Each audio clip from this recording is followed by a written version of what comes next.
Ay, guys, good evening. Nakatawa ko guys, baka gabi. May nag, ano sa akong amo o kana na nagbili sa tindahan.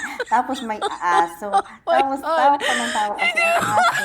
Hinabol kami, grabe, ang lakas ng aso. Hinabol kami, nagtaranta yung amo ko. Alam mo, malapit lang ang bahay namin dyan. Di ba, sa harap lang kami.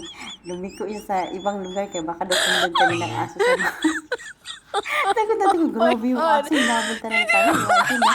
Tapos sabi ko, yan, kasi bubuksan pa talaga ng alaga ko ang pintuan. Sabi ko, oh, bubuksan sa ako pa, ang bintana pa sa akin, ang gusto niyang bubuksan. Sabi na, ano ko, wag, baka lamputin. My God. Papasukin tayo, kagatin tayo dyan. Thank you for watching, guys.